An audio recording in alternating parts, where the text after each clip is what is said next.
Hello, mambo vipi? Mashabiki wetu wa channel ya Sidi Modesti. Tunapatikana Instagram, TikTok, Facebook kupitia jina hilo.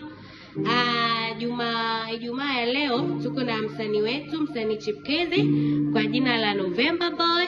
Kawasili hapa studioni kwetu. Karibu. Tungependa kufahamu unatokea wapi? Asante ndugu mtangazaji. Mimi kwa majina naitwa November Boy, na sanaa natokea kwa Shinyanga na unaweza ukatuambia safari yako ya muziki, kwa sababu wewe ni mwanamuziki chipukizi. Unaweza ukatupa historia fupi ya safari yako ya muziki wa kizazi kipya, muziki pendwa, muziki wa vijana wengi majenzi? Of course, safari yangu ya muziki imeanza 2014 nikiwa kwa Dar es Salaam.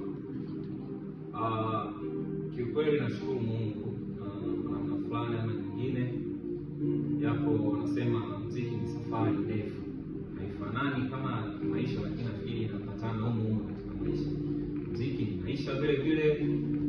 Nimeanza safari yangu hiyo 2014 nikiwa tu kijana wa mtaani, nafanya shughuli zangu ndogo za kawaida za kijamii, nitafutia 200 nikiwa na marafiki zangu. Baadhi ya marafiki zangu walikuwa naimba, nilikuwa naenda kukaa nao kusikiliza, at least walikuwa wananiomba na ushauri kwamba hapo umenisikia hapa vipi imekaa. Naambia hiyo iko fresh, na mimi nasaidia kutiachia maneno hivi.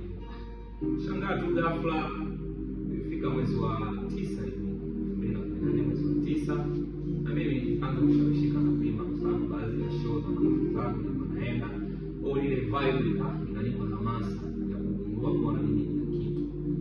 Basi nashukuru Mungu, ndani ya mwezi wa 9 huo kwenye tarehe 18 ndo mara yangu ya kwanza nikamwambia rafiki yangu, bana, mimi mwenyewe na jambo langu leo nilikuwa naomba nipeleke studio.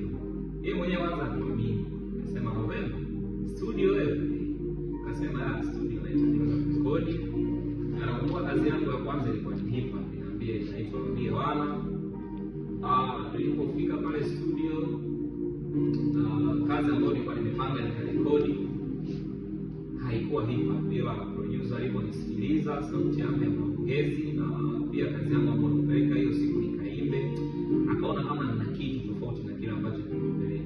Kwa hiyo akashauri kwanza, kabla ya kushauri akaniuliza, unafanya muziki gani? Kaambia mimi yote nafanya, mpaka kwaya ninafanya. Akaniambia hip hop pia unafanya? Nikasema hip hop pia nafanya, na kazi za hip hop zipo, lakini bado sijarekodi. Hiyo ndo mara ya kwanza kuingia studio.